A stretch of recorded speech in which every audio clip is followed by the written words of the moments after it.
안녕하세요. 오늘 함께 분석할 지문은 사막 거북의 아주 독특한 생존 전략에 관한 글입니다. 척박한 사막에서 거북은 어떻게 살아남을까요? 이 질문을 머릿속에 떠올리면서 글을 따라가 봅시다. 지문 전체의 흐름을 먼저 잡아볼게요. 처음에는 거북이 더위를 피한다는 일반적인 사실로 시작해요. 그러다 비가 온 뒤 물을 마시는 구체적인 행동으로 넘어가죠. 그리고 이 글의 핵심, 바로 물을 저장하는 특별한 방광 이야기가 나옵니다. 마지막에는 이 방광이 너무 중요해서 우리 인간이 함부로 만지면 안 된다는 결론으로 이어집니다. 이 흐름을 기억하면서 한 문장씩 살펴볼게요. 자, 첫 번째 문장입니다. 사막 거북은 데스밸리의 극심한 더위에 대처하는 아주 간단한 해결책이 있다고 말하네요. 그게 뭘까요? 바로 콜론 뒤에 나옵니다. It avoids it. 그냥 피해버리는 거죠. 아주 직설적으로 주제를 던져주고 있어요. 여기서 for coping with 이 표현을 볼게요. 전치사 for 이 단어 뒤에는 명사가 와야 하죠. 그래서 대처하다라는 뜻의 cope 이 동사를 명사처럼 쓰기 위해 동명사, 즉 이인기 이 단어를 붙인 코핑 형태가 온 겁니다. 대처하기 위한 해결책이라고 자연스럽게 해석하면 됩니다. 그럼 어떻게 피할까요? 두 번째 문장이 바로 설명해주네요. 이 느릿느릿한 동물은 겨울에는 hibernates, 동면을 하고 여름 대부분은 굴 속에서 stays, 머문다고 합니다. 사실상 거의 1년 내내 숨어 지내는 거네요.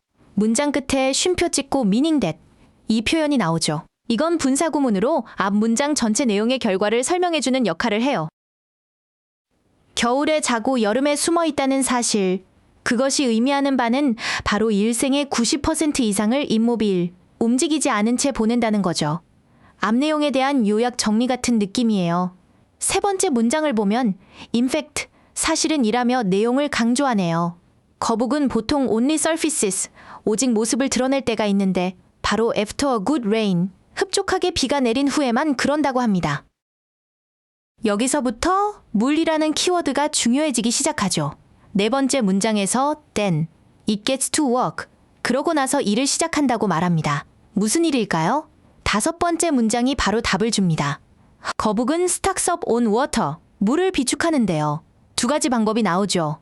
식물을 먹고 또 비를 모으기 위해 구멍을 파는 방식으로요. 여기서 문법적으로 중요한 건 by eating and digging 구조입니다. 함으로써라는 수단을 나타내는 전치사 by, 이 단어 뒤에 eating, 이 단어와 digging, 이 단어가라는 두 개의 동명사가 and, 이 접속사로 나란히 연결되어 있죠. 이런 걸 병렬 구조라고 합니다. 물을 비축하는 두 가지 방법을 대등하게 보여주는 거예요. 여섯 번째 문장은 but, 하지만으로 시작하며 글의 흐름에 중요한 변화를 줍니다. 긴 동면 기간 동안 물을 계속 공급받기 위해 이 파충류는 something else, 다른 무언가에 의존한다고 해요. 그게 바로 이 글의 핵심 단어, It's highly sophisticated bladder, 아주 정교하게 발달된 방광입니다. 문장 맨 앞에 나온 to stay supplied with water, 이 표현을 자세히 볼게요. 여기서 stay, 이 단어는 어떤 상태를 유지한다는 뜻이고 뒤에 과거분사 supplied, 이 단어가 왔죠. 그래서 공급하는이 아니라 공급되는 수동의 의미가 됩니다. 즉, 거북이가 물을 공급받는 상태를 유지하기 위해서 라는 목적으로 해석해야 해요. 그럼 이 방광은 뭐가 특별할까요? 일곱 번째 문장에서 그 기능이 나옵니다. 대부분의 동물과 달리 거북의 방광은 A 홀딩 탱크, 저장 탱크 역할을 한대요. 그리고 그 결과로 몸 안으로 물을 레이보솔브, 다시 흡수하는 것을 가능하게 해준다고 합니다. 그냥 저장만 하는 게 아니라 재활용까지 하는 거죠. 여기서 allowing it to reabsorb, 이 표현은 아주 중요한 오형식 구조입니다. allow, 이 동사는 목적어가 to 부정사 하도록 허락하거나 가능하게 한다는 뜻이죠. 여기서는 방광이 IT, 즉 거북이 to reabsorb, 재흡수하는 것을 가능하게 해준다는 의미 관계를 명확히 보여줍니다. allow, 이 단어 뒤에는 꼭 to 부정사가 온다는 것, 기억해두세요. 이 방광의 능력이 얼마나 대단한지 여덟 번째 문장이 보여줍니다. incredibly, 놀랍게도 사막 거북은 민물을 전혀 섭취하지 않고도 A 풀 이어 꼬박 1년을 버틸 수 있다고 해요. 방광에 저장된 물을 재흡수하기 때문에 가능한 일이겠죠. 자, 이제 마지막 결론 부분입니다. 아홉 번째 문장은 because, 이 접속사로 시작하며 이유를 설명하죠. 방광이 거북의 생존에 너무나 중요하기 때문에 공원 관리원들은 방문객들에게 길 건너는 거북이를 not to stop and help, 멈춰서 돕지 말라고 상기시킨다는 겁니다. 좋은 의도의 행동이 왜 문제가 되는 걸까요? 여기서도 O형식 구조가 쓰였네요. Remind visitors not to stop. Remind, 이 단어는 목적어에게 to 부정사하라고 상기시킨다는 뜻인데 하지 말라고 할 때는 to, 이 단어 앞에 not, 이 단어를 붙입니다.